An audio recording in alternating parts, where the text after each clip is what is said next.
when it comes to an integrative and innovative approach to cancer, what are some of the most promising areas of research that you wouldn't mind sharing with our audience today? Yeah, well, I think the field of ketone metabolic therapy is advancing really, really fast. And I'm a bit biased because that's kind of the wheelhouse of our lab. But this idea that we are really delved into right now is using nutrition and using a toolbox of metabolic-based therapies to further enhance the standard of care therapies. So that could be, chemo, radiation, and in particular, immune-based therapies. There's a really strong rationale for the idea that nutrition plays a powerful role in altering our metabolic physiology. And if we change our metabolic physiology, our glucose levels, insulin, hormone levels, and also just our brain too functions off glucose and transitioning to more of a fatty acid and ketone metabolism has profound restorative healing effects, especially in the context of brain cancer. And that's what we've really focused our lab on. Yeah, let's talk a little bit more about your work in that space. Talk about some of the groundbreaking things that you guys have been able to show in your clinic that have contributed to this idea of a metabolic approach to cancer as an adjunct approach to standard of care. Yeah, well, I'd like to kind of take a step back, and most of the things that we do in our lab are basic science research. And it was Tom Seyfried that inspired me back in 2008 or 9 when I reached out to him, and he had one of his first articles on cancer as a metabolic disease. And I was not studying cancer at the time, but I was trained in physiology and neuroscience. And he was also studying epilepsy. So I got turned on to his work there. And we made the observation that in developing some unique technologies through the Department of Defense, we had unique microscopes that could image mitochondria under graded levels of pressure and oxygen. And I was validating and testing a new system that I built as a postdoctoral fellow. And we were testing a range of different cells, muscle cells, neurons, human dermal fibroblasts, and then we had a brain cancer cell line. And we observed that it was striking. The metabolism was distinctly different in these cancer cell lines, and the mitochondrial function, the mitochondrial number. And in particular, what really caught my attention was as we increased the level of oxygen in a graded way, we saw a proportional increase in superoxide anion, which is a reactive oxygen species that was exponentially higher than in healthy cells. And then as I continued the experiment and giving cancer cells high levels of oxygen, I saw the mitochondria disappearing. So they were literally blowing up in the cell because of the oxidative stress. No one ever saw this before because no one had a laser scanning confocal or a atomic force microscope inside a hyperbaric chamber. So it was like a unique observation. And I didn't know what it meant, but I reached out to people at the Moffitt Cancer Center. And then I reached out to Thomas Seyfried, Dr. Adrienne Scheck. She was at the Barrow Neurological Institute.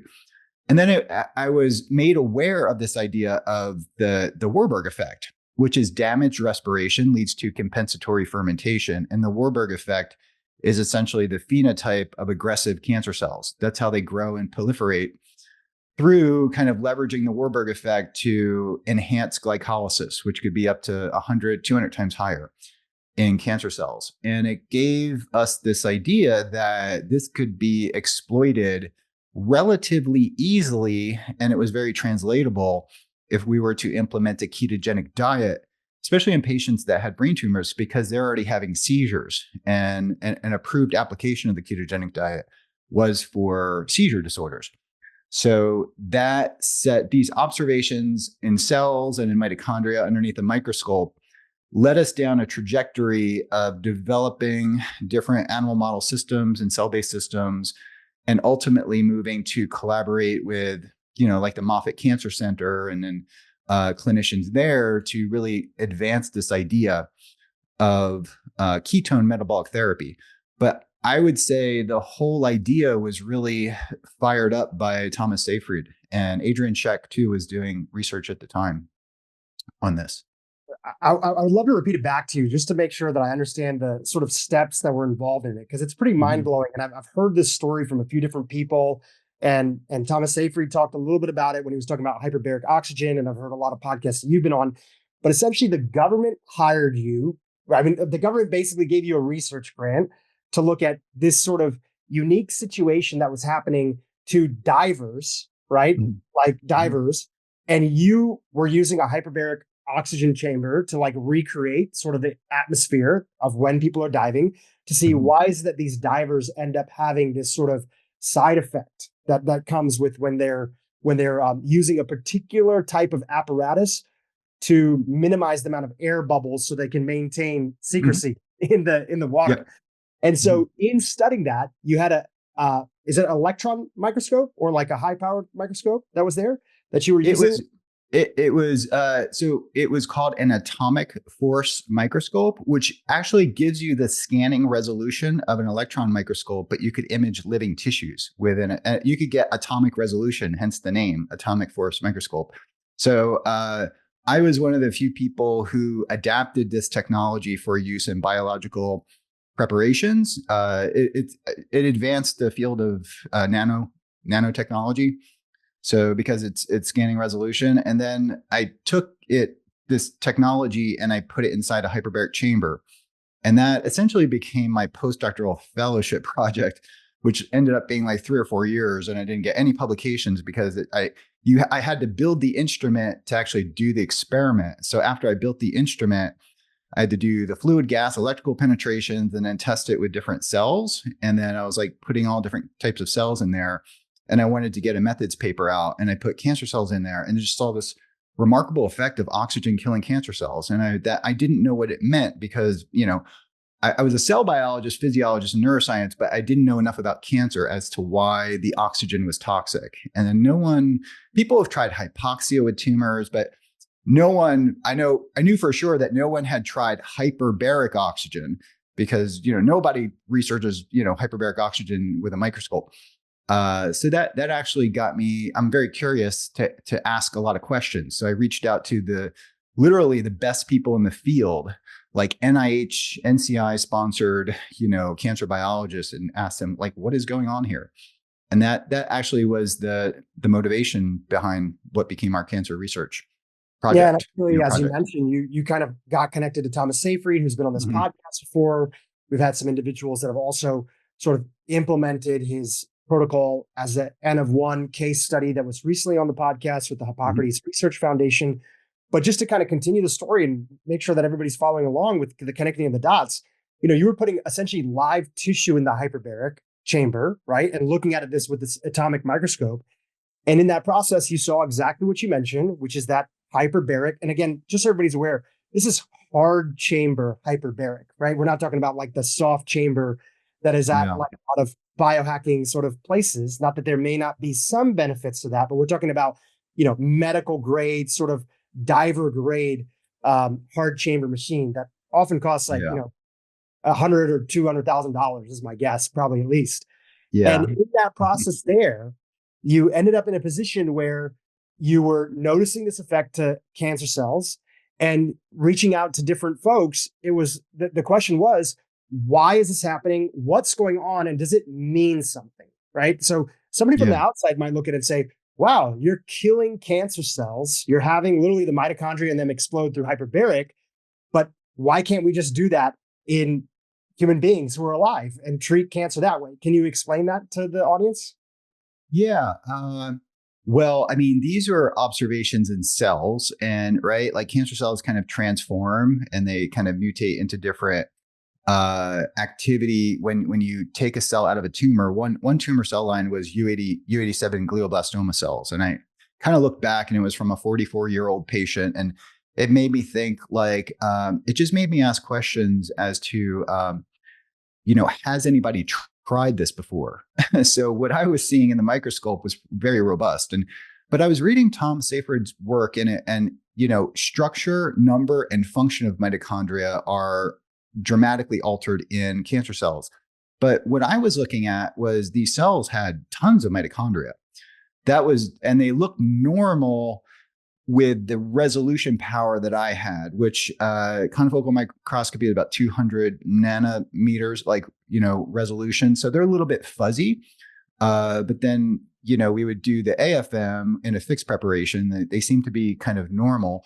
But what was abnormal was that when you feed them oxygen, then they become abnormal in the sense that they produce a massive amount of oxidative stress that could disrupt and actually cause the mitochondria to disappear. And that was rupturing their membranes from the oxidative stress. And then the cell would disappear too when I would record from it. So, and I knew that basically all cancer therapies were oxidative stress therapies. So most chemotherapy regimens kill the cancer cells through an oxidative stress mechanism, and radiation also kills cancer cells, not by damaging the DNA, but by increasing oxygen-free radicals to then kill the cancer cells.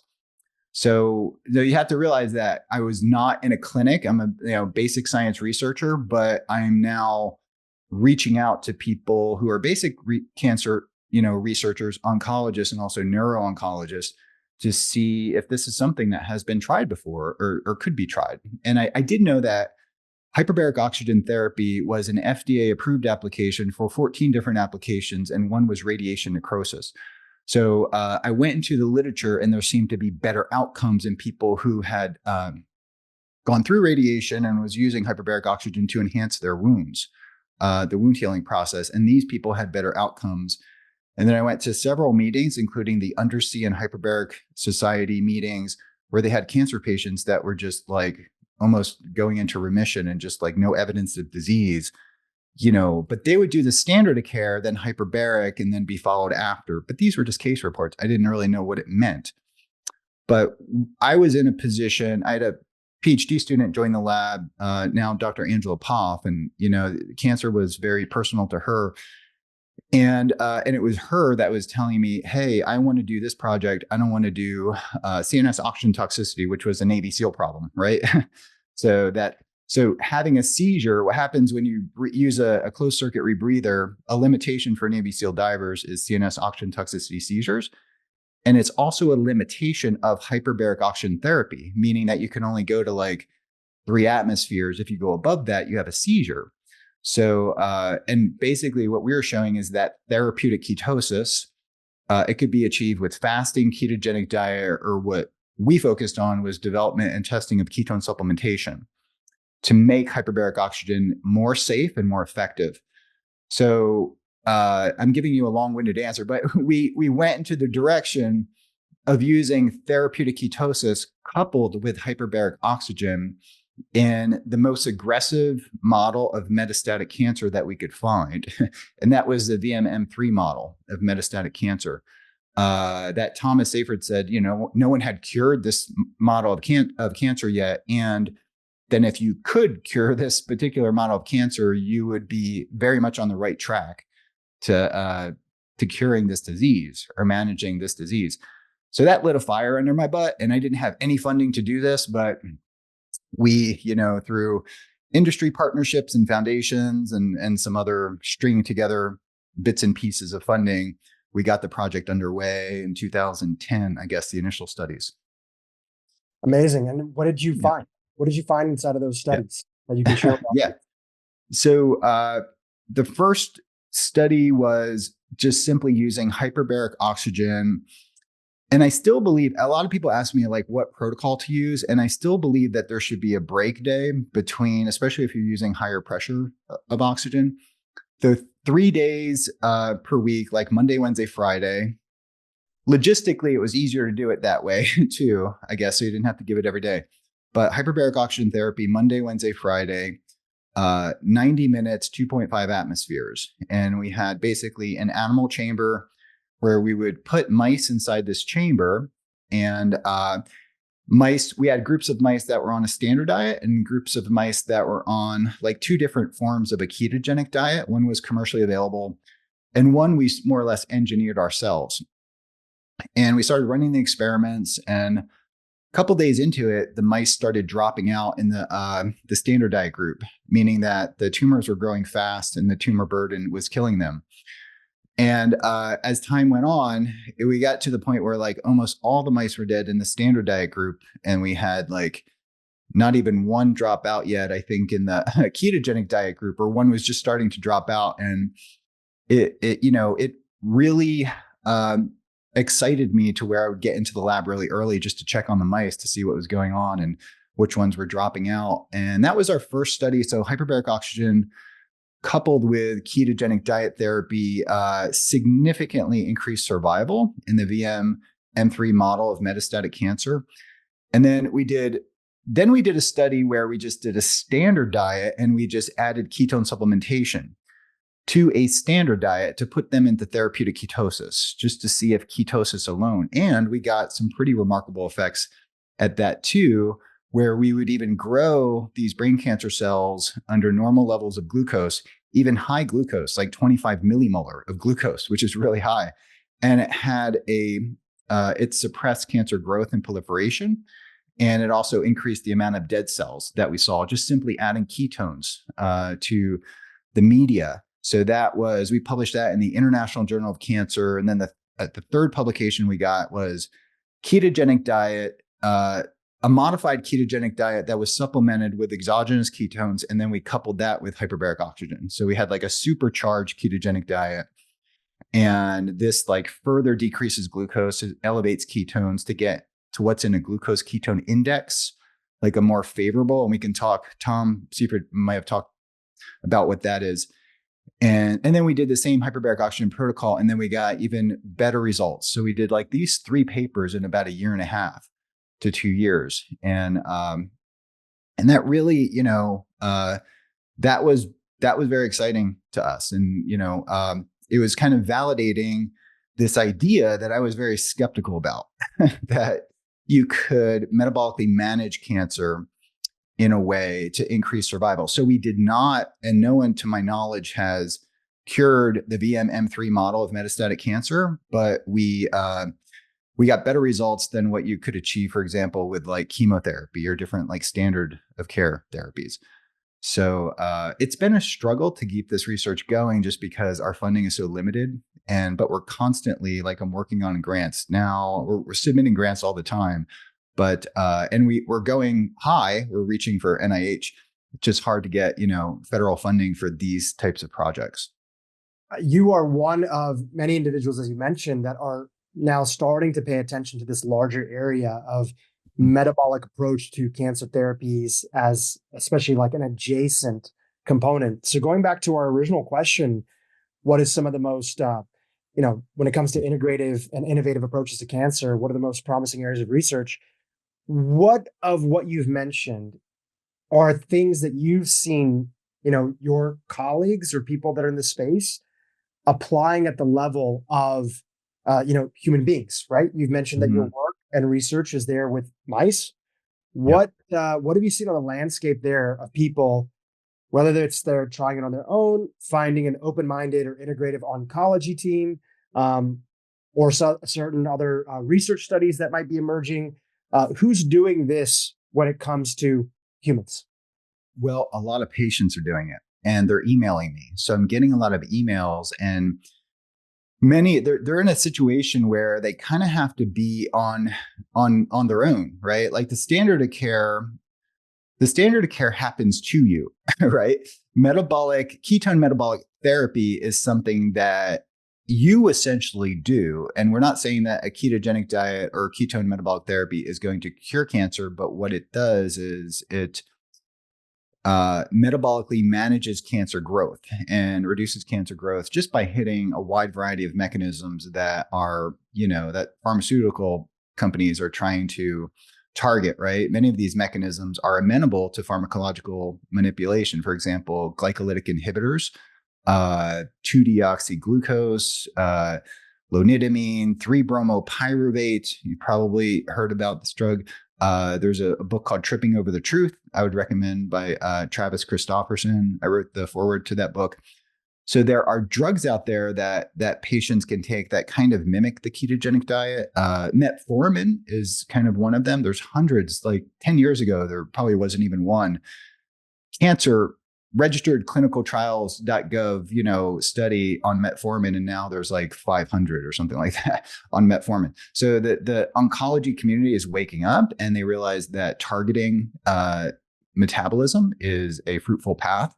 Not in and of itself as a standalone therapy, but to further augment the therapeutic efficacy of different forms of therapy. I'm particularly interested in immune-based therapies. There was a Nature Medicine paper that came out about a month ago showing a vegan diet versus a ketogenic diet, just 2 weeks. It was tightly controlled on the immune system. So the vegan diet increased innate immunity, and the ketogenic diet robustly increased adaptive immunity. So this is kind of interesting because the adaptive immunity is sort of what is augmented with different types of immune-based therapies for cancers, like checkpoint inhibitors, like PD-1 inhibitors, Keytruda, and things like that. So Moffitt Cancer Institute is very interested in that, and we're kind of talking about different pathways for that. So I am of the opinion that these metabolic-based approaches absolutely need to be coupled with the standard of care. However, I see a path forward where an engineered, calculated, modified, supplemented ketogenic diet, if you want to call it that, it's a little bit different than the clinical ketogenic diet used for epilepsy, but there's a lot of potential for innovation and actually putting together a ketogenic diet that's far more efficacious and therapeutic than the existing ones, I guess you could say. And then we have a whole toolbox of different pulse therapies, right? So the press would be, maybe continuous metformin, modified supplemented ketogenic diets, exercise. There's not enough discussion about a whole field of exercise oncology is emerging. Exercise is such a powerful metabolic therapy, to preserve lean body mass, to enhance metabolic health and function. So that's part of it too. And then the pulse therapies can be, chemo, radiation, immune-based therapies, but hyperbaric oxygen therapy, and also intravenous vitamin C. So IV vitamin C sounds like a woo-woo thing, but intravenous ascorbic acid, where you elevate vitamin C levels into the millimolar concentration in the blood. And vitamin C functions as a glucose antagonist. So it actually blocks glucose from getting into the cells, creates in an acute fashion metabolic stress, but it also functions as a pro-oxidant.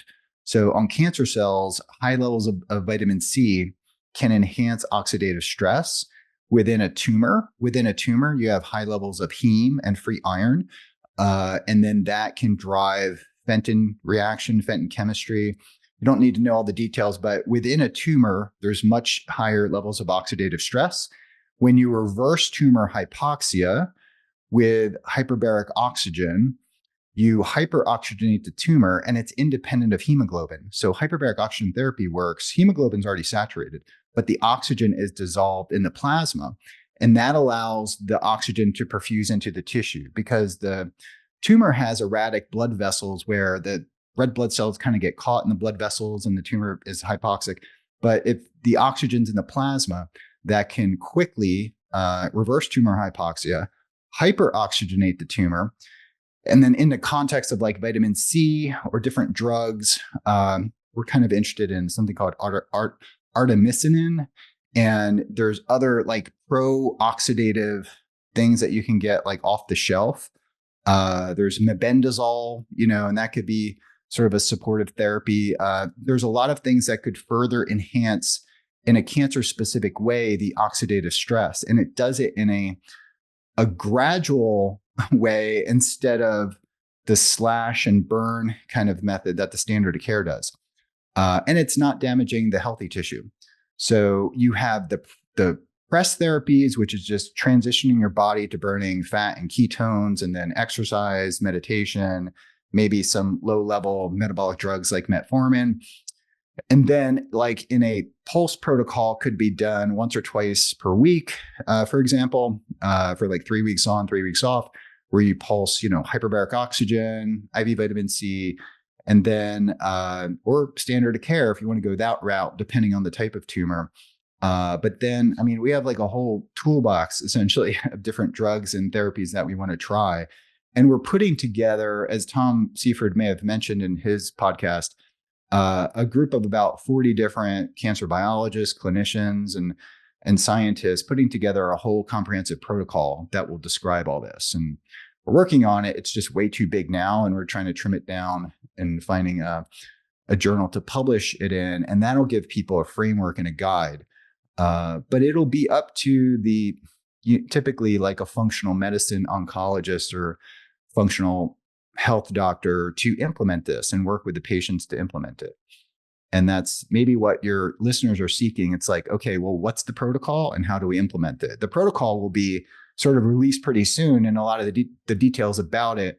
But then we have to create an infrastructure of clinicians and knowledgeable people that can implement this. Yeah, it's so important. And I think that part of why, there's so many questions that I have for you. We're going to get to it all on today's episode. Or maybe not all of it, but we'll get as much as we can. But part of the reason we wanted to have you on here today is obviously talk about your contributions to the space, how you see all these things kind of coming together. And also you do a really good job of helping people understand that, hey, listen, these are emerging. Here's the research that's there in mice. Here's the research that we hope to see in humans. Here's what we know, like in the case of a ketogenic diet, is generally regarded as safe for individuals, right? Like it's something that people can use. And it's obviously used as a therapeutic tool for things like epilepsy, which also you have some background in.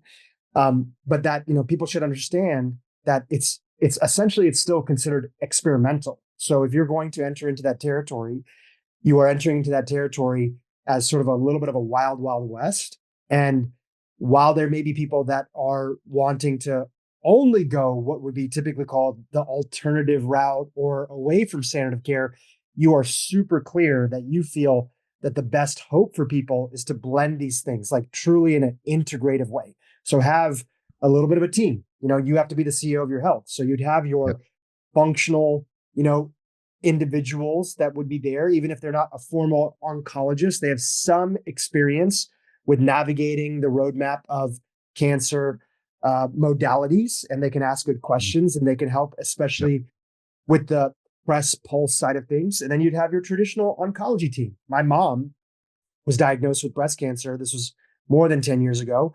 And I didn't know about the press pulse protocol. And we didn't have a lot of these tools. Luckily for her, it was very early. It was caught very early, but we still did the same thing. She had her functional sort of team that was there, an actual functional medicine medical doctor who's a nutritionist as well, who was previously a cancer survivor and was open-minded and taught my mom what questions to ask her oncology team, had her evaluate the therapeutics that were being pushed to her to see, was this really something that would support, or was the quality of life degradation so high from including this drug that it wasn't worth, that particular intervention, and they could go for a different route that was there. So you're really, what I'm hearing from you is advocating a team approach. It's tough because people want one solution. They want to be able to go to one place, and maybe that's the future. We're just not there right now in the current state of things. I've talked to countless experts, skincare specialists, and even plastic surgeons who all tell me that red light therapy is one of the best therapies we can use on our skin. And my favorite red light device is Loombox. I love Loombox because number one, it's portable and simple to use. Number two, it's FDA registered. And number three, best of all, it's affordable. Personally, red light therapy has helped me improve the appearance of my skin. It's also helped me with muscle and pain recovery. And red light therapy has also been shown to improve multiple studies on inflammation, wound healing, hair, And it's even been shown to stimulate our mitochondria. I use this device every single night before bed, and it's the perfect way to wind down. I swear it's helped me sleep better. Right now, Loombox is offering my community $260 off their portable red light device. Just go to theloombox.com/Dhru to get your device. I know you're going to love it.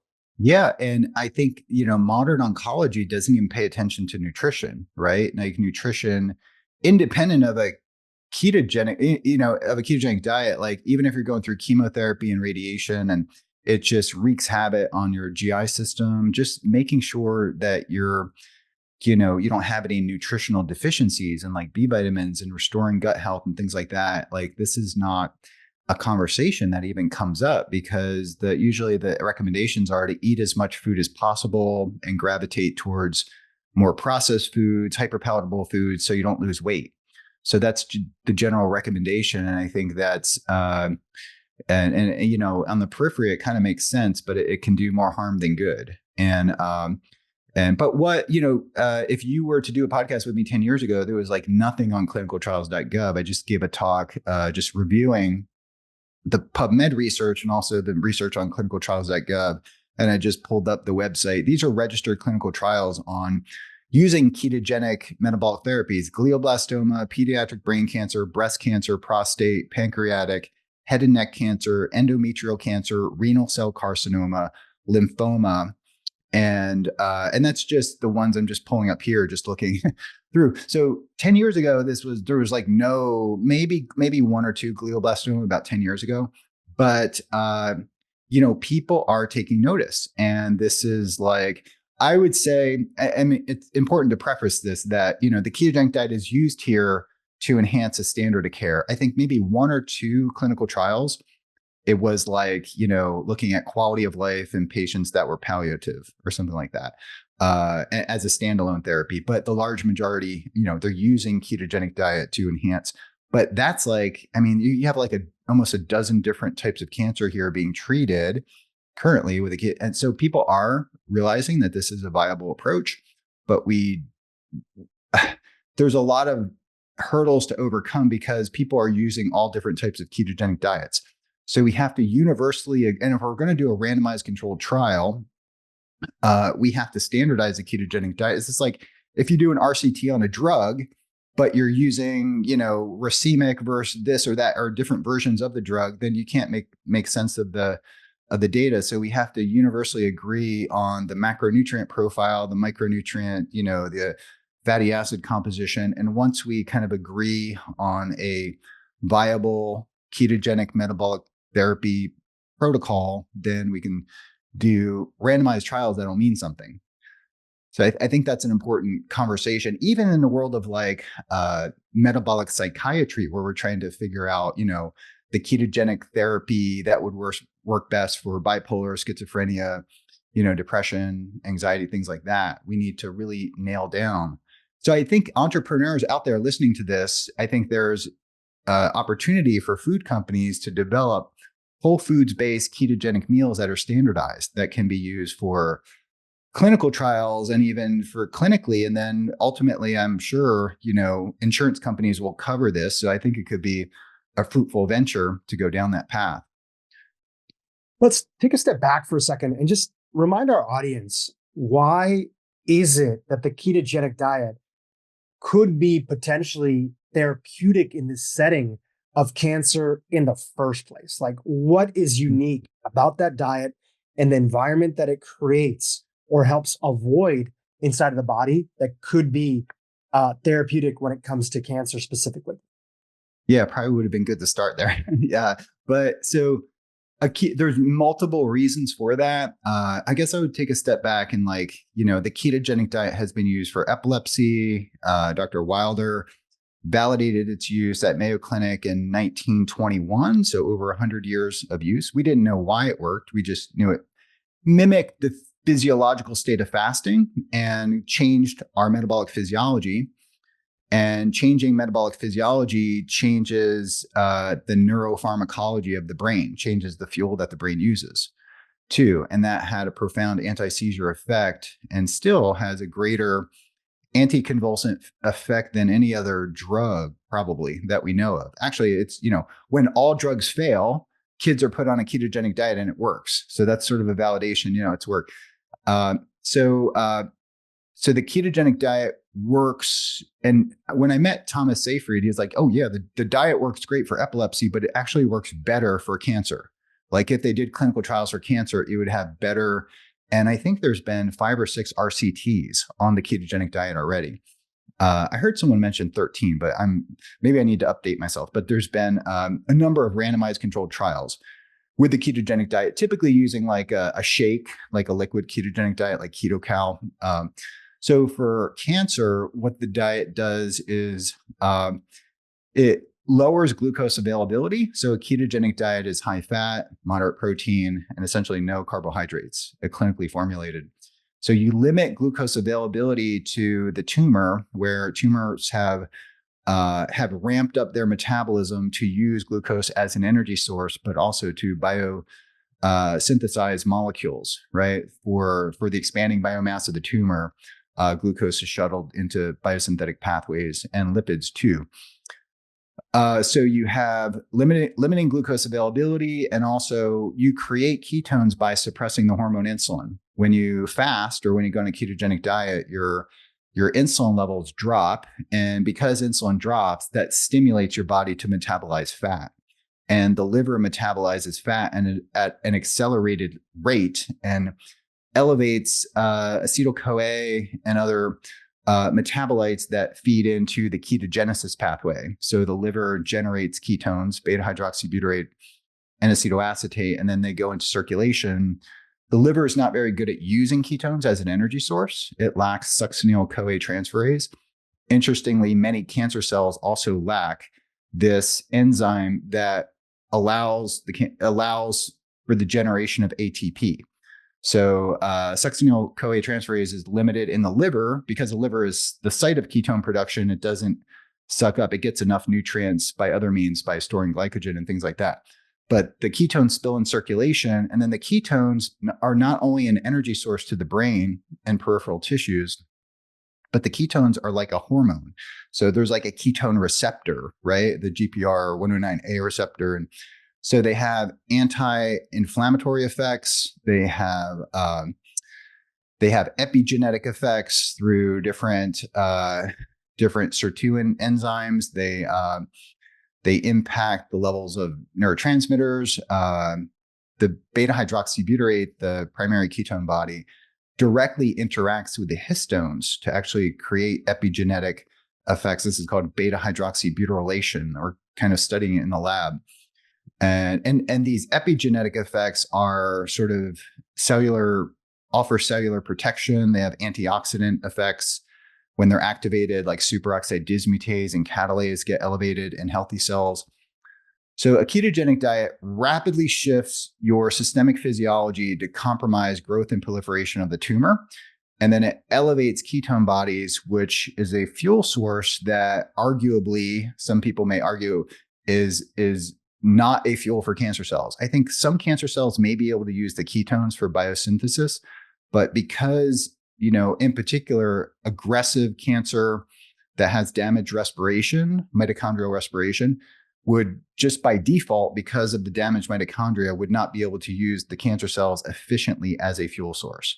I think generally most people would agree with that. Even people that are not super familiar with that cancer cells are transformed in a way where they have aberrant mitochondrial function and have more or less defaulted to a glycolytic and substrate level phosphorylation sort of metabolism. So that's like some of the key points. And I do think the anti-inflammatory effects too that ketones have, and then just simply being able to protect normal tissues, have an important function if someone's going through the standard of care too. And I think Dr. Adrian Scheck has shown some data where, you give animals, radiation, like whole brain radiation in a state of ketosis, and it doesn't like have any negative or severely attenuates the consequences from radiation.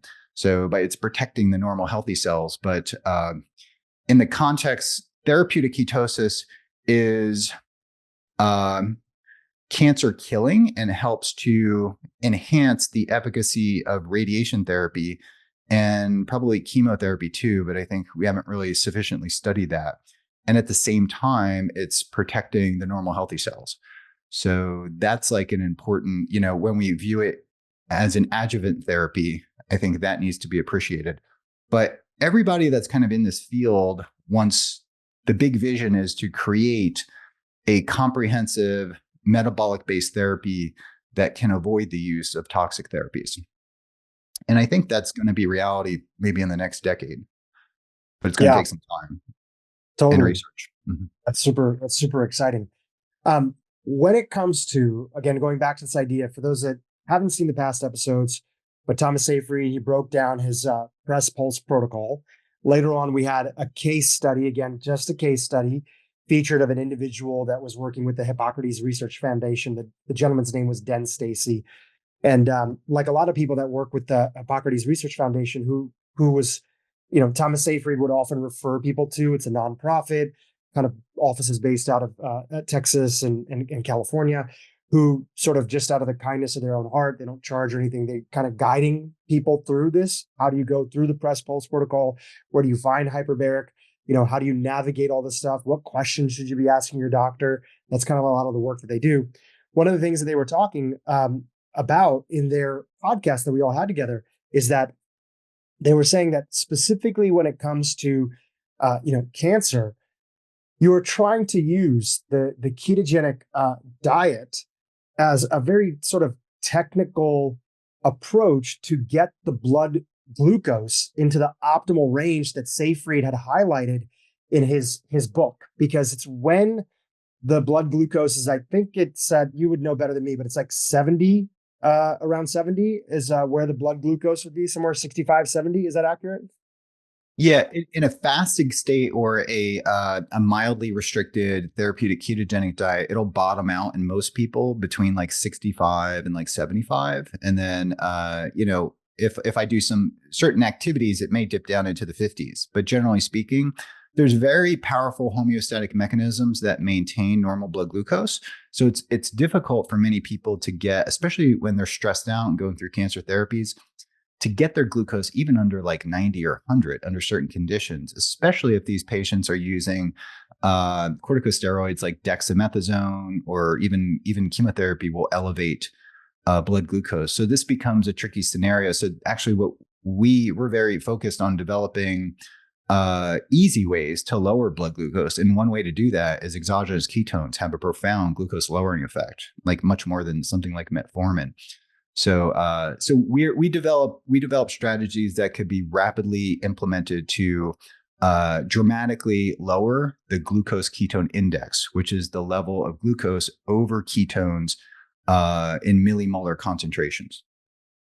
No, that's super helpful. Sense. Yeah, no, that makes total sense. Mm-hmm. And thank you for jumping in and sharing that, because just to complete what I was sharing is that when Den was on the podcast with his team at Hippocrates Research, who are not, they are medical doctors, but they were not his medical doctors. They were more just guiding and making him aware of all the research that was highlighted in Thomas Seyfried's book, Cancer as a Metabolic Disease, on the origin and management of cancer prevention.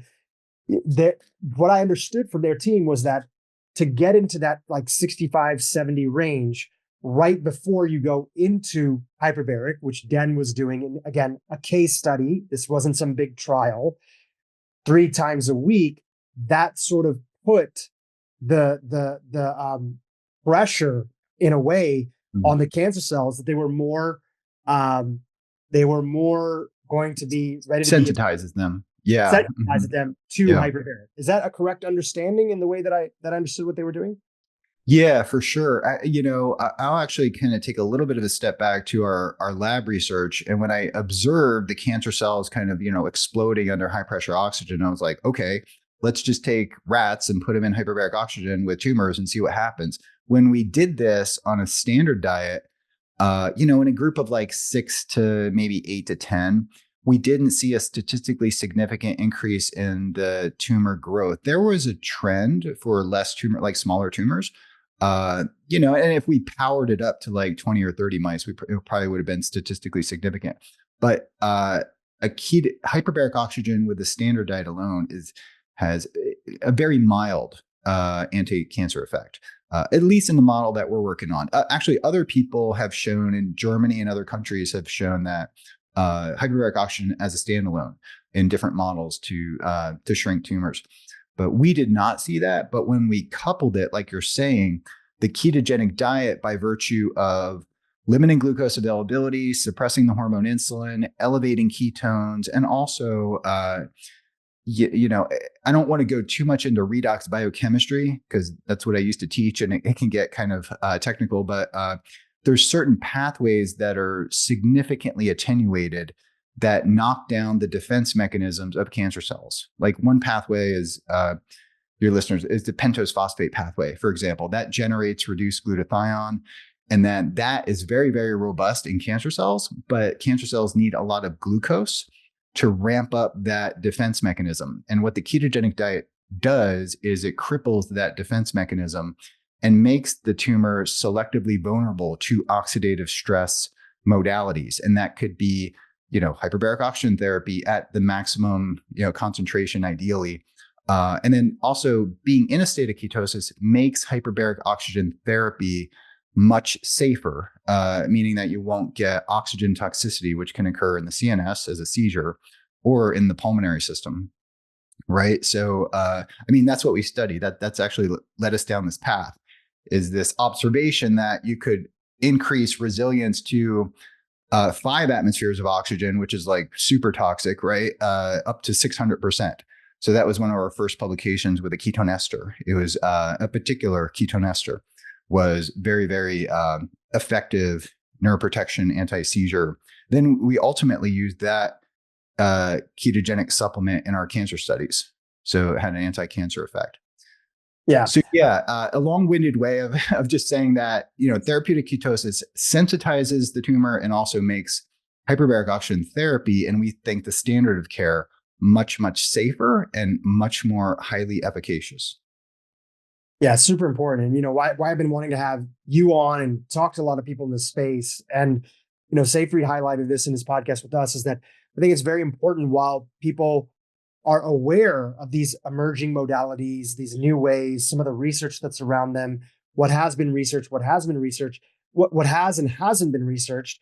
It's important to not walk away from some of these interviews and think, oh, just just reducing sugar or just being on the ketogenic diet alone, without knowing all the ins and outs and the technicalities, could be beneficial. It may be, it may not be. The people that are talking about it are talking about really approaching this in a very technical way.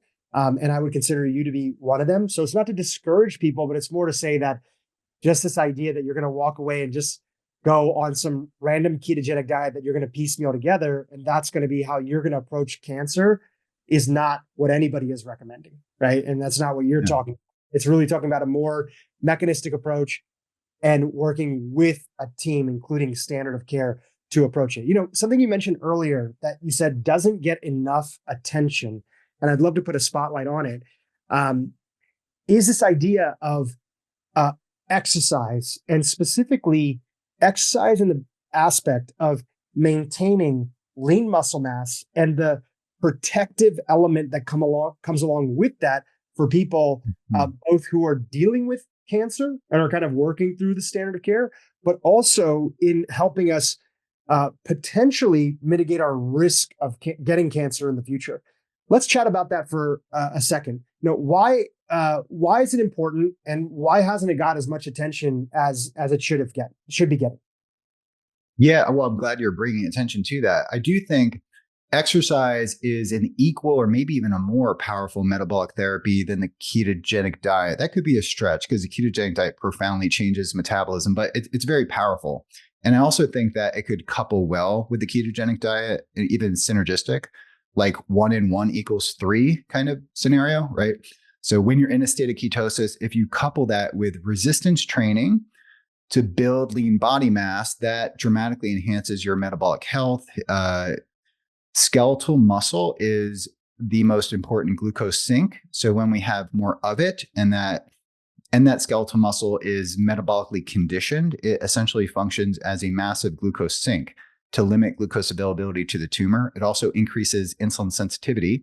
So we could essentially have far lower circulating insulin and be able to dispose of the glucose. And then there's exercise-mediated glucose uptake independent of the GLUT4 transporter, or it helps to translocate the transporter. So it's a long-winded way of saying that, your metabolic health significantly improves in the direction that will dramatically improve cancer outcomes, right? When we exercise. And I think that, and we don't, it's hard to get mice to like deadlift and squat and exercise. I guess you could put them on a running wheel, right? But I mean, I guess I just gravitate towards like resistance training, but there are quite a few studies. Just look up exercise and cancer, and also human clinical randomized controlled studies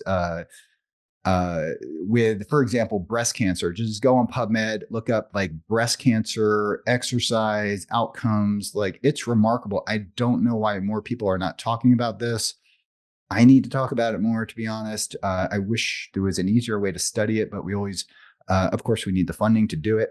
But we would love to couple metabolic-based drugs, ketogenic therapies, hyperbaric oxygen, and put these mice on exercise, protocols. And I think in that scenario, we could probably cure the VM-M3 model of metastatic cancer when we do all this together. And also, I mean, Tom is very adamant about targeting glutamine as so glucose and glutamine can fuel cancer. And I think we're looking at different ways to do that too.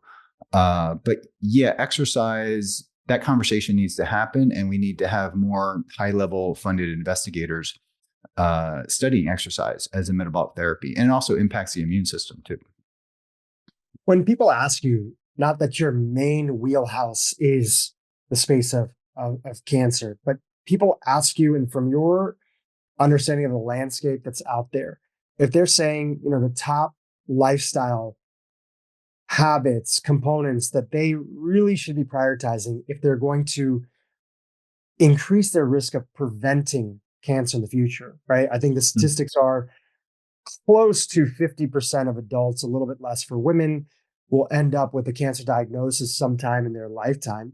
If somebody's out there asking themselves, well, what should I really be prioritizing to greatly minimize my risk? Knowing that there are some people that just are, unfortunately, unlucky. There are obviously genetic components that are in there, but for the variables that we can control, what should we be doubling down on? Metabolic health.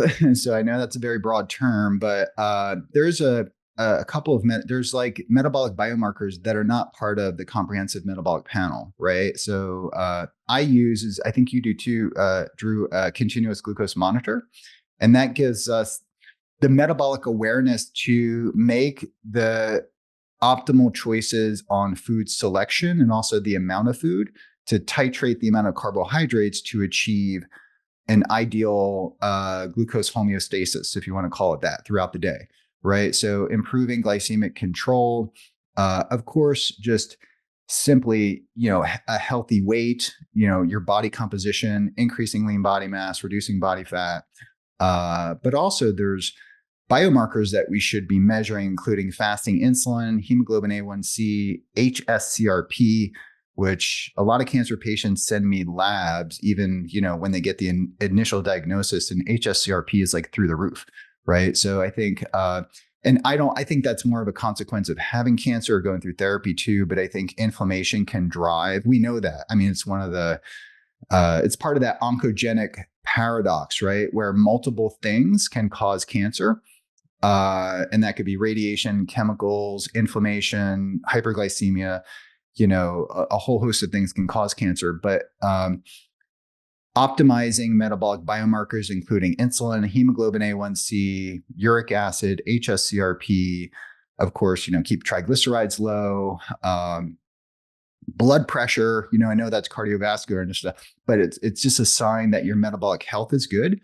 And that's probably like the best thing that we can do. And we do that through, avoiding toxic food, avoiding toxic, relationships, avoiding stress, creating a lifestyle that promotes us to choose health, have healthy food choices.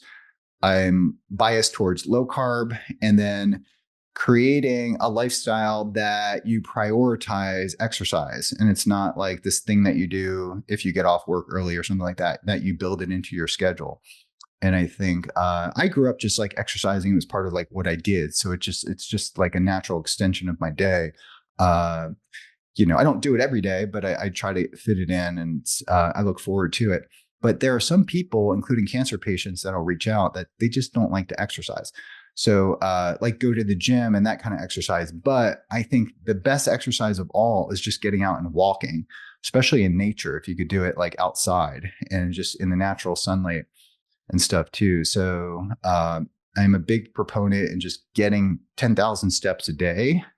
If you just do that, I mean, if they just studied people, like two groups of people, and one walked, 10,000 steps a day and another just 1,000 steps a day, I think you're going to see huge, differences in preventing cancer. And I think that's a whole nother conversation. But listen, some people could do everything right and then get cancer. And I've met quite a few people that were in great metabolic health and they ended up getting cancer, like even brain cancer. And they're like, how could this happen to me? If it fits sort of the metabolic theory of cancer, right? Where healthy mitochondria are the ultimate tumor suppressor. And I do believe that.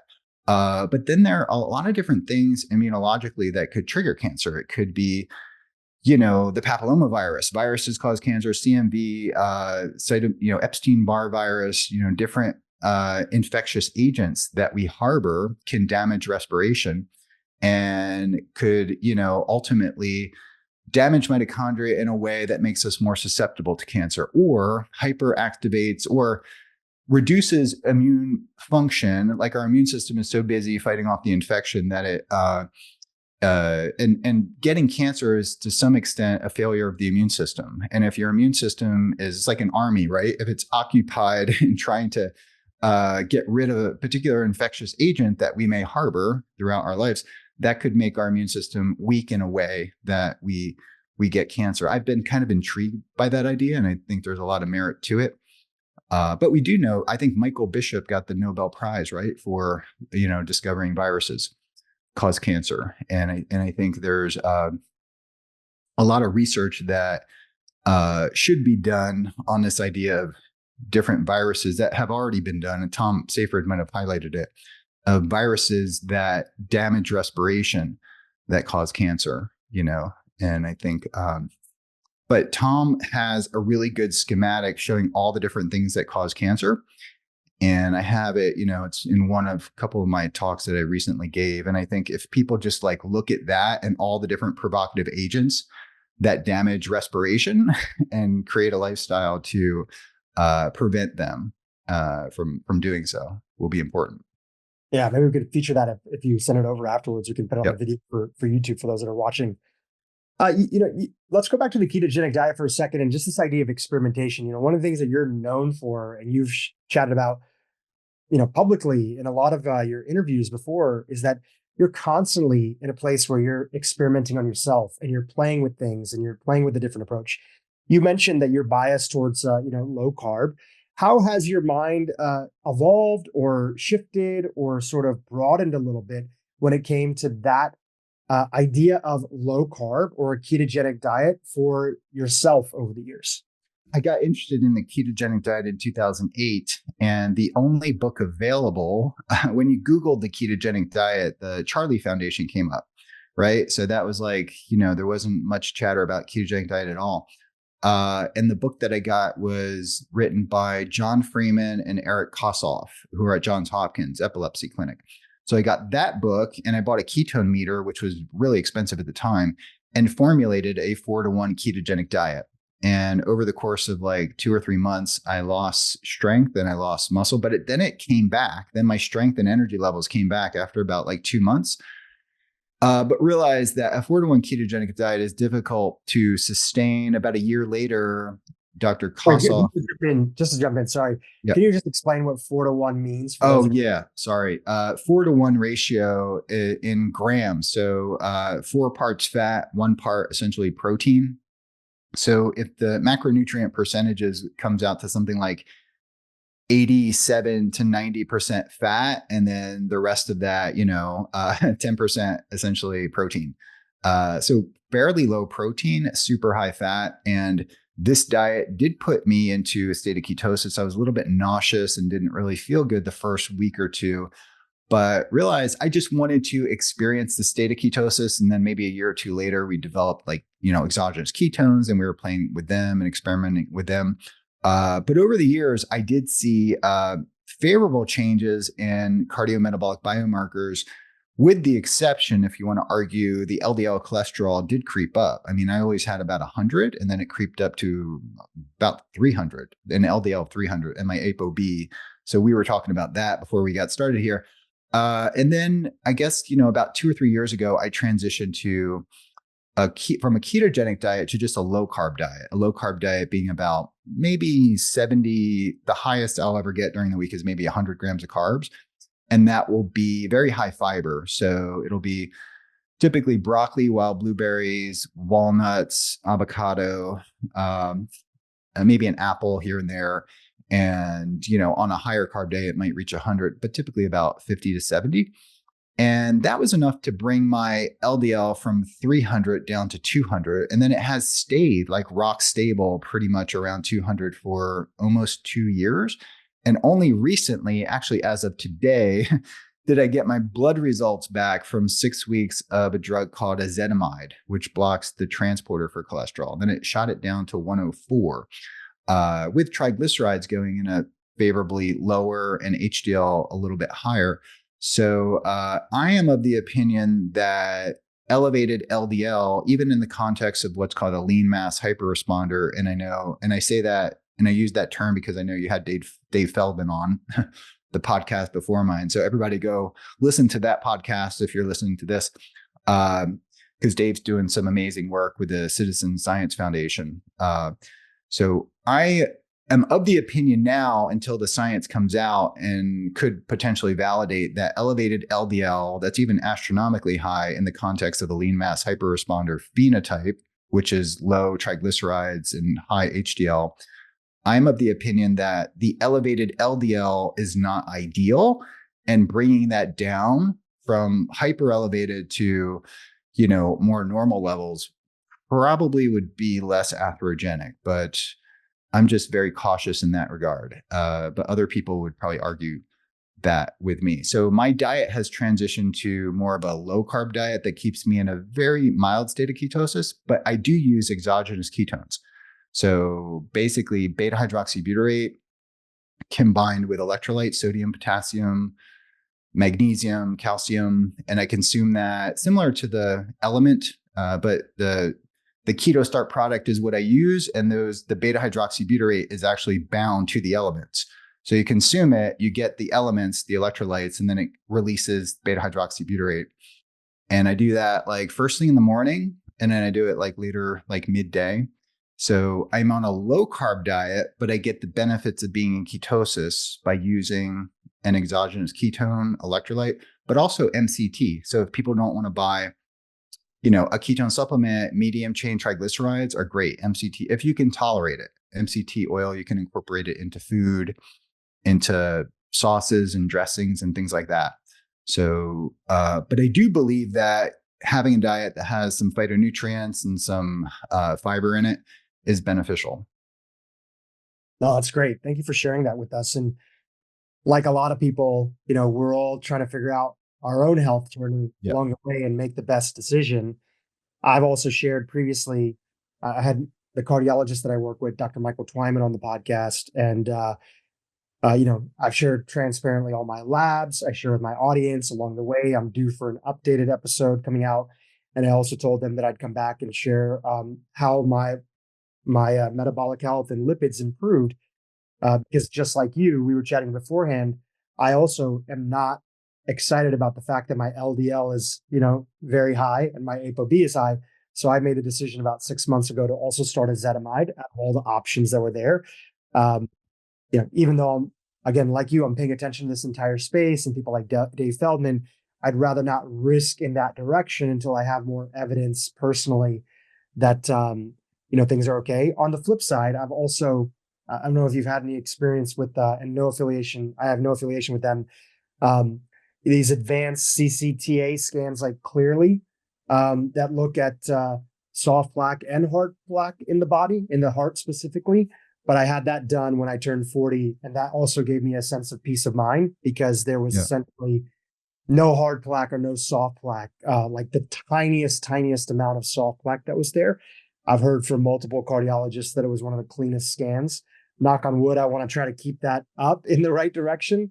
But I appreciate you sharing about that. So now on more of a low carb approach, do you using, and you're saying a mild state of ketosis by using products like you mentioned, like Keto Start, which is a supplement, right? It's a supplement form that you're Mhm. taking.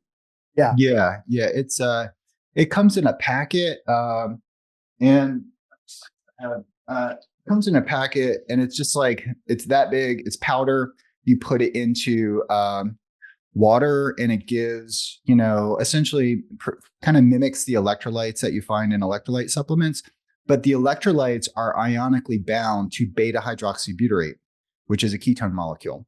So there are different types of exogenous ketones out there. Many of them in the liquid form are basically based on something called 1,3-butanediol. And I talked about our cancer studies that we saw very favorable effects of exogenous ketones. And that was actually 1,3-butanediol.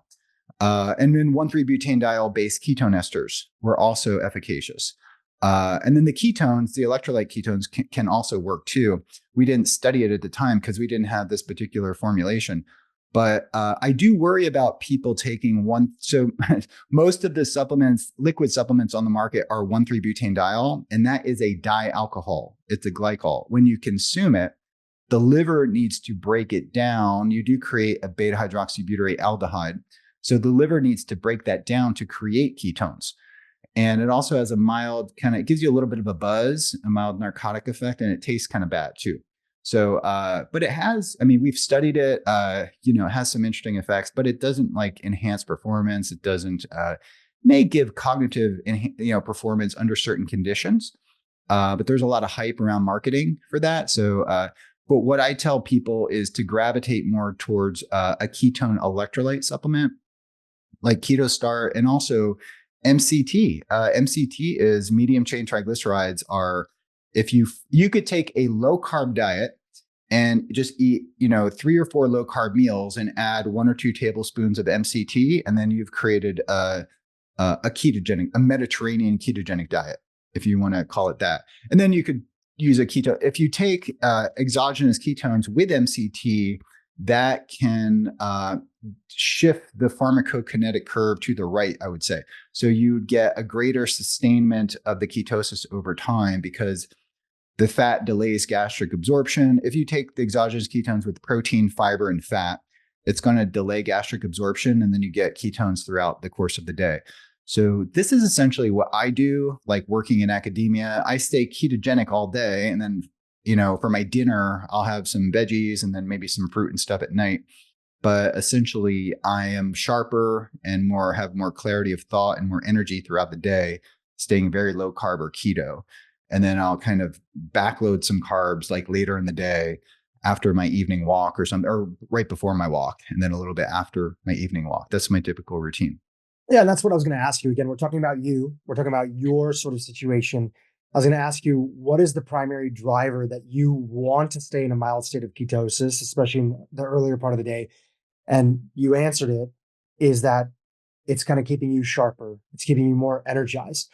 Do you feel like there's any therapeutic benefit to that for your sort of long-term health that you personally are doing as well? Or is it primarily how you personally feel on a day-to-day basis? Yeah, by restricting glucose availability to your peripheral tissues, you're forcing your mitochondria to work harder. So that's stimulating mitochondrial biogenesis, mitochondrial efficiency. And also by keeping a state of mild ketosis, those ketones have anti-inflammatory effects. I did an experiment where I stayed in, just a moderate ketogenic diet, low carb ketogenic diet, like I described. And then I transitioned to a very healthy, moderate carb diet, 200 to 300 grams of carbs a day. So relatively kind of high, but it was, vegetables, some fruits. And then I topped off my carbohydrate intake with with lentils, I think, because these were like the most healthy carbohydrates you could choose. So I wanted to do, and I clamped my weight. And so I clamped my calories and also kept my weight stable throughout those weeks. And then I did blood work again. Actually, my insulin stayed the same. It didn't go up or down. Hemoglobin A1C trended to be slightly higher, but my HSCRP went from like non-detectable or 0.1 to 1.1. And that was an indication that those plant foods may be like, it could be the defense chemicals. It could be what I think it was doing is not making my gut slightly more permeable, I guess you could say. And a lot of people do gravitate toward like a carnivore diet or a ketogenic diet because it helps their gut. It reduces small intestinal bacterial overgrowth or something like that. And then I've done this experiment like more or less a couple times in that, my level of inflammation is like really, really low when I stay in this mild state of ketosis. And I think that, that'll pay big dividends over the course of like decades, like keeping inflammation very, very low. However, if I, get like, a couple weeks ago after traveling and we hosted the Metabolic Health Summit, I was in contact, I contracted COVID, as did many people like in the lab. And, 2 days I shook it off, but I saw my CRP pop up. I had like, inflammation would be normal and when you're fighting an infectious disease. So, but I just throw that out there because, I've tried a lot of different diets and I always gravitate back towards low carb or semi ketogenic and with some supplementation now. And I wouldn't, if I transition back to more of a carbohydrate based diet, I think there's going to be some unfavorable changes in other biomarkers that I think are more important. I think keeping a low HSCRP is more important than the consequential elevation of LDL, which we could knock that down with something like ezetimibe, right? So it's a learning process, but I'm always experimenting and just trying to find, what's right for me. Yeah.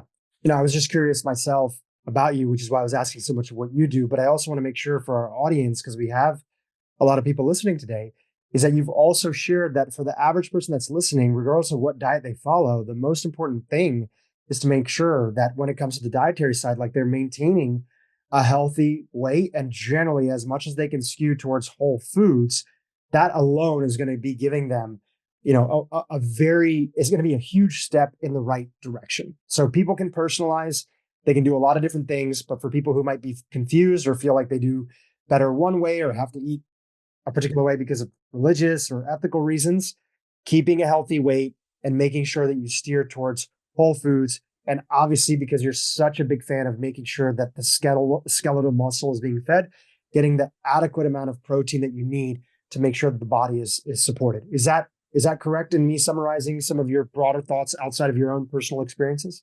Absolutely. Yeah. You hit like all the important things. And I generally just love like resistance training, weightlifting. So that has become a part. And I appreciate it more now as I'm getting older because it becomes harder, as I'm, pushing 50 to keep that muscle and strength up. So I've over the years of being ketogenic increased my protein from like, 1.2 grams per kilogram. Now it's like more like 1.8. So it's pretty high protein. But I also do a yearly DEXA scan to look at just my lean body mass and bone density. And I think, DEXAs are pretty cheap now. I guess years ago they were more expensive, but for $75 you can get a DEXA scan.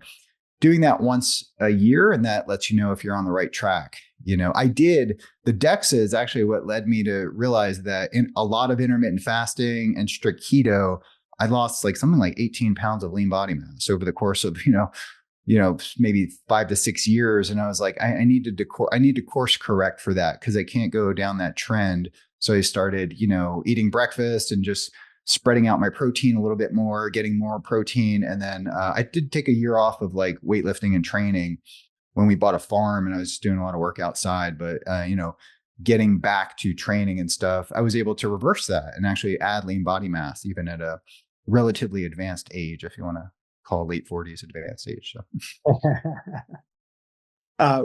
You brought up another really great point that I just want to touch on for a second is that when we were talking about, the usage of certain things like supplements sort of to enhance, if somebody wanted to enhance and kind of instigate inside of the body a mild state of ketosis, it's much easier to do with these supplements than just dietary patterns alone, because for a lot of people who are hearing the recommendations of eating enough protein, making sure to get, enough calories for their body to be able to function, especially now that they might start including in some resistance training or working out. If they were just trying to enter into a mild state of ketosis alone, just through food, it'd be very difficult. They'd end up having to cut back, and then their different aspects of their body could end up suffering, like losing muscle, as you saw in your instance and situation. So that's probably another Yeah. reason you're using some of these supplements to support you in the process of sort of instigating a mild state of ketosis. Is that accurate? Yeah, yeah, there are like real benefits to, some of these supplements.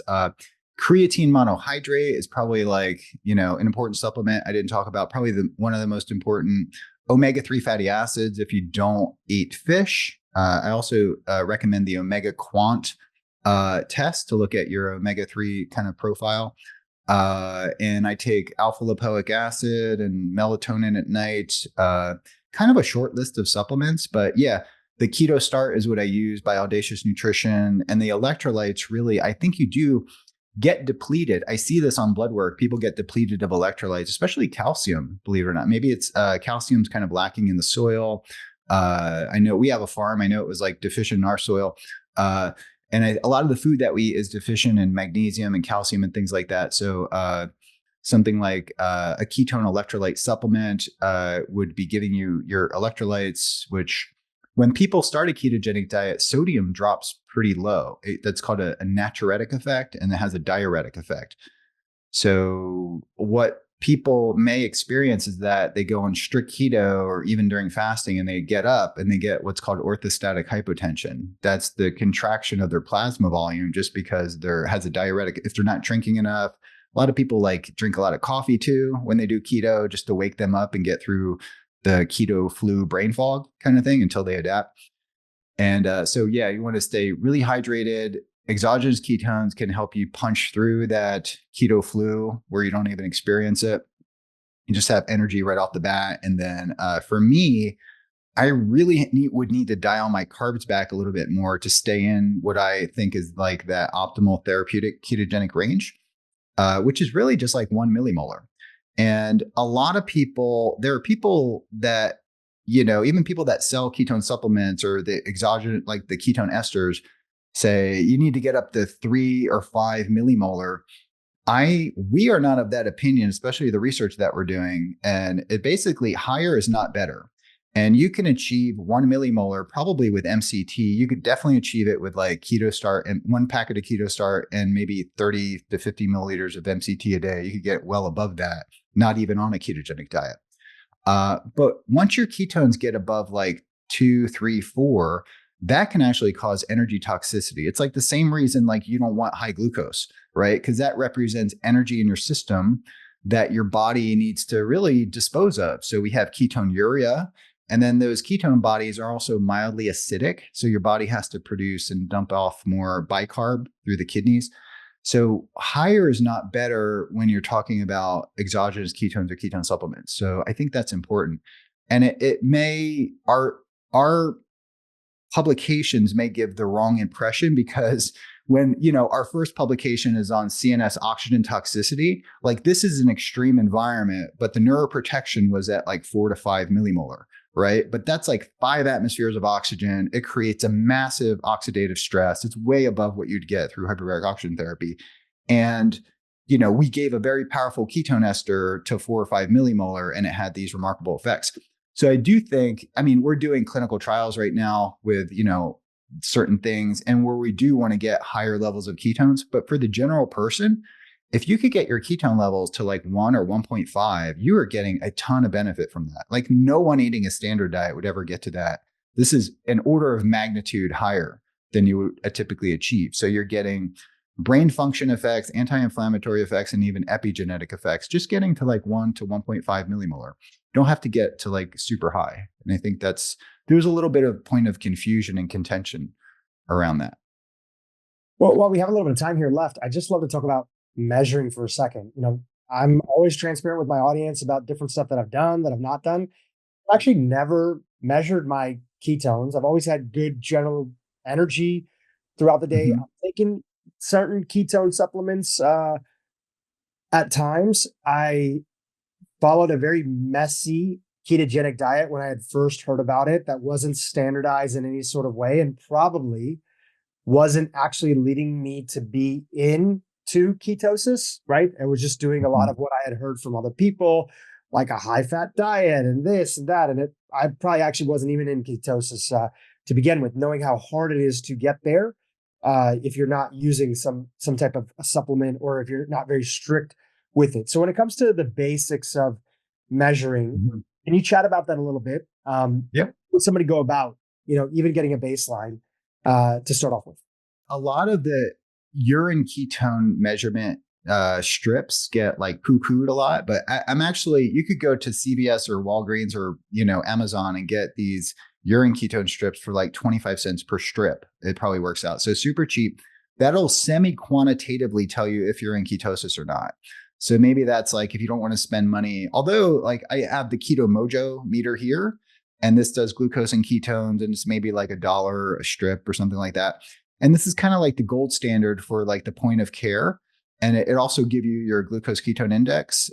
So we use that device for our human clinical trials. We've also used the Abbott Precision Extra, but the strips are a little bit more pricey. But we did our initial studies for that with that because the Keto Mojo was not out yet. So these are devices you can get at any health food or any drugstore, Walmart, or even online on Amazon, and that and it'll give you a lot of insight just measuring like your fasting glucose and then your postprandial glucose 30 to 60 minutes after a meal will give you insight into how that meal is impacting your metabolism.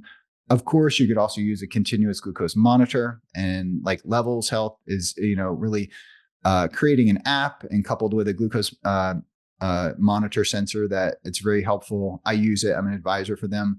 I think that's a great system. But also, I also tinker with, I have a lactate meter and looking at like my lactate threshold for exercise will give you an indication of your metabolic health. And as you build more robust metabolic health, you'll see that number move quite a bit, but we're using it more for research purposes. But a standard Keto Mojo meter for, I don't know, like 40, $50 with some strips, that'll keep you occupied and will give you great insight into what you need to do to dietarily or supplementally induce and sustain therapeutic ketosis.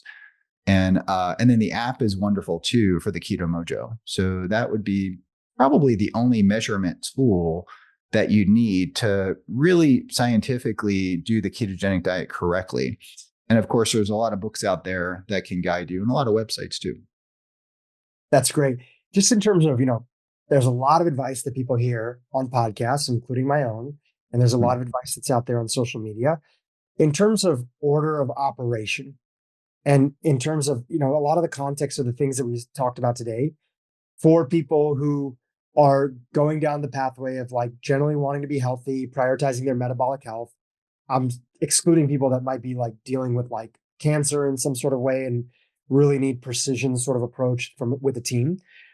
Order of operations, number one, would you say is like even getting a baseline of your just standard metabolic health, and a lot of the labs that are, you might have not gotten recently if your doctor didn't sort of push for them. Is that number one for people in terms of order of operations?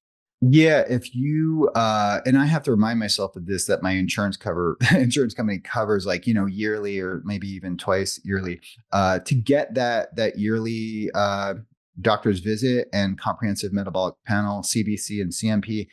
But what you can also do is say, hey, doctor, look at this paper. ApoB is a better indicator for atherogenic risk than LDL. Can you include that on the thing? And then you can talk your doctor into including certain tests that actually should be covered by insurance, and maybe even insulin too. You can kind of make the argument. Well, someone told me the other day, I just told my doctor that, we have diabetes in the family. So he added insulin and then my insurance covers it. So I think that's a conversation you should have with your doctor to get that yearly checkup, including fasting insulin, hemoglobin A1C, HSCRP is really helpful too, to track things, especially if you're doing anything different or trying like a new drug, or you just don't feel well too. I think maybe then you could do some more advanced testing. And there's other companies out there like Genova Diagnostics that I've worked with, and different, or ZRT Labs.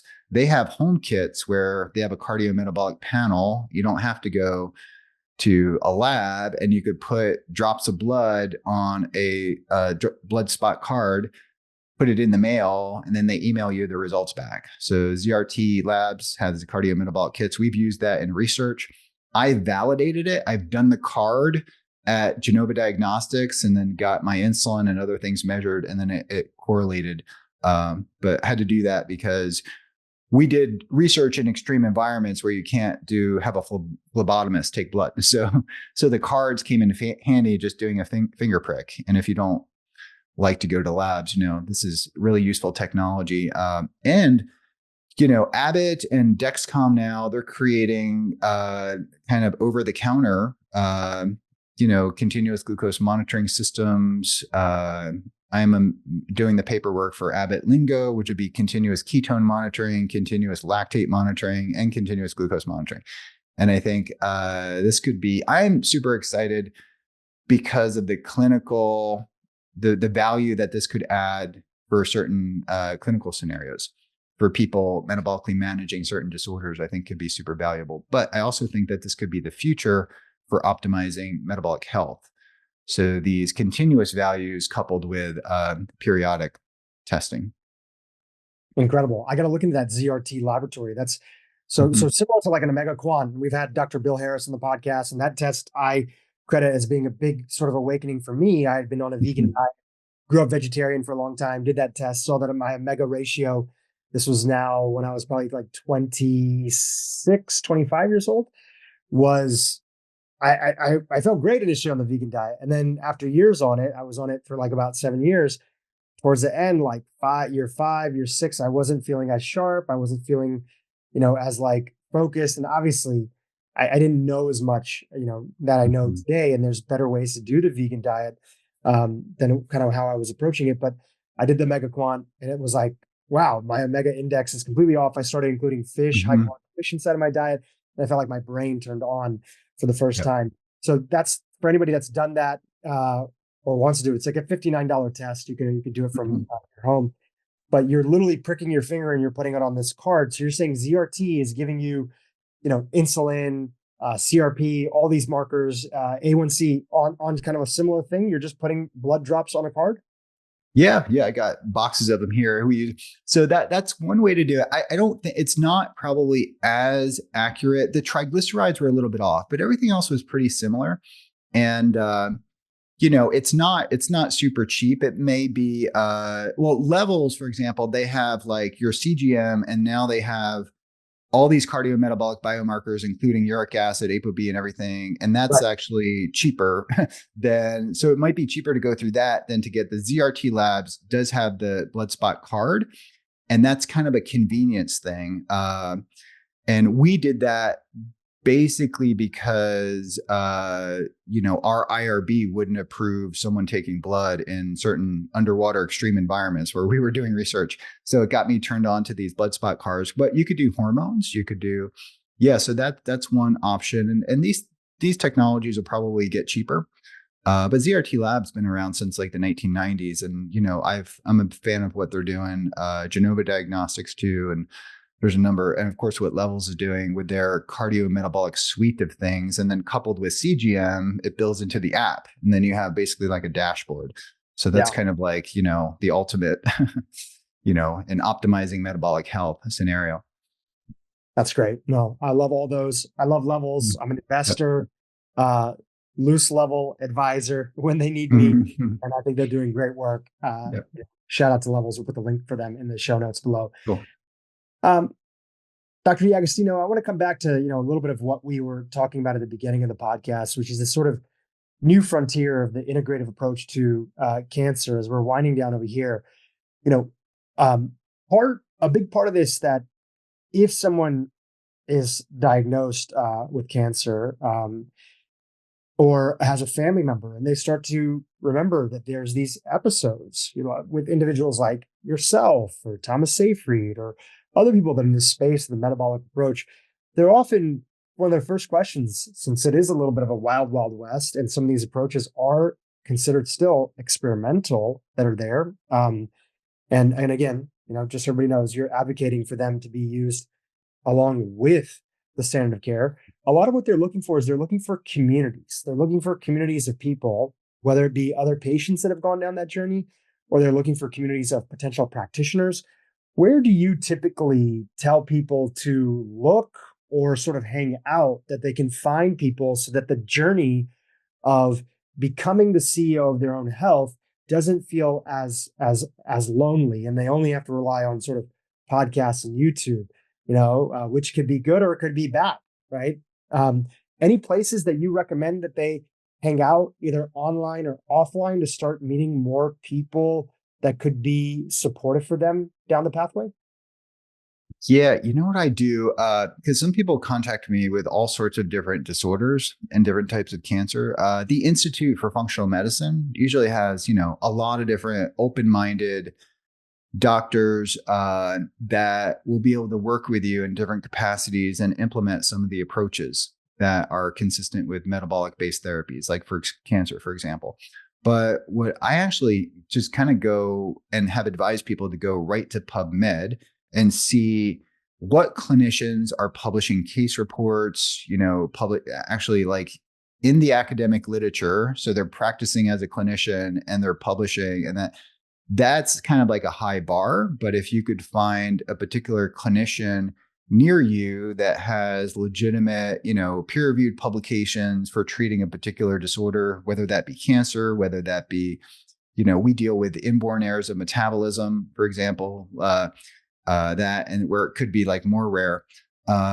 That's kind of like the go-to place where and people may have not thought about that as a resource, right? It's just like going and looking up renal cell carcinoma or glioblastoma and like what clinicians are publishing case reports and getting amazing results on these case reports. And a lot of times it kind of does start out with like someone publishing case reports, and then people realize, oh, there might be something to what this person's doing. And they have, a published track record of success in treating this particular thing. So that's kind of what I have been pointing people towards, is just like go to the literature and find out who's having success treating your particular type of disorder, and then kind of start from there. And then you might find out what protocol they're using, and then you can reach out to different functional medicine doctors who usually are a little bit more open-minded in working with you to prescribe certain things, whether it be hyperbaric or particular, metabolic drug to implement, more of a comprehensive protocol. That's great. I never would have thought of that, but that makes so much sense, is to look up some of these case reports, see who's there, see who has experience. I'll throw in another resource that I've shared with my audience that was very helpful with my mom's journey and a few other family members as well.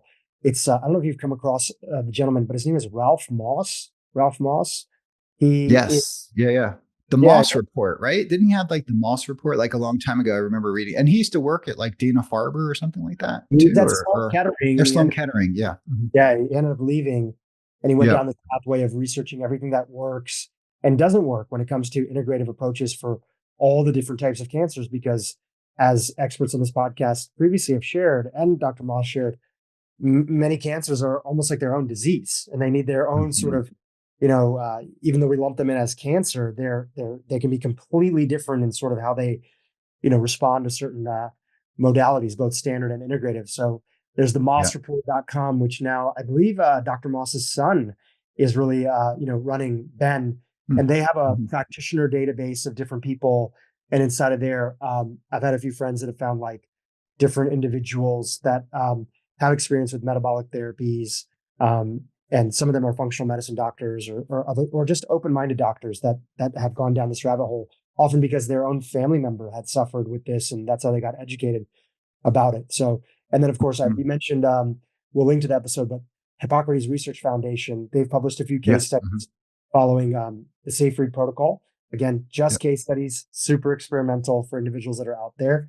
Um, This has been fantastic. I really want to acknowledge you for all the work that you've done over the years to contribute to this space, and how you not only share about what's emerging, what we should pay attention to, but how much you also are willing to experiment on yourself and transparently sort of share with the audience how you've shifted, your approach over the years. I think that's very helpful for people who are, following along. If our audience wants to keep in touch with you, what's the best place for them to follow all things in the world of Dr. D'Agostino? Yeah, well, you can look up the research on PubMed just under my name. And then Keto Nutrition is our informational website to go to. And we have a blog on there. We have resources for doctors, including oncologists. Probably need to expand that list of people. And then I'm also the co-host of the Metabolic Health Summit, which just happened in Clearwater, Florida. So that's a conference that we hold, and we have an educational platform that's ACCME accredited. So we have a vision of being able to train practitioners on metabolic-based therapies, and that could be metabolic psychiatry, metabolic oncology. That's the vision, and we're kind of building that platform out. And then the Metabolic Link podcast, which is a podcast that I co-host with my host, Dr. Angela Popp and Victoria Field. So Metabolic Link Podcast, Metabolic Health Summit, ketonutrition.org are all places that you can find me and the information that I put out and our lab puts out. Amazing. Dom, thank you so much for coming on the podcast and sharing about your journey and adding to the wealth of knowledge that our audience has been hearing about when it comes to Seyfried, your incredible work around hyperbaric, reminding our audience about the power of skeletal muscle mass and why it's so important to prioritize, whether you have been diagnosed with cancer, unfortunately, and my heart goes out to everybody who has, or whether you're trying to increase your likelihood of not getting it in the first place, and all the incredible other resources that you shared. It's been a true pleasure to have you on today. Thank you, Dhru. Yeah, it's been a pleasure. And I appreciate you giving me this platform to talk about our research. It really makes a difference being able to get out there and tell people about, the work that we're doing and that other people are doing too on metabolic therapies. Awesome. Thank you so much. Thank you. Hey, YouTube, if you enjoyed what you just saw, keep watching for more great content on how to improve your brain and your life. It worked. It's exciting that it worked, but that we know exactly why and that it can be relied upon to happen in just about anybody. I think that's remarkable.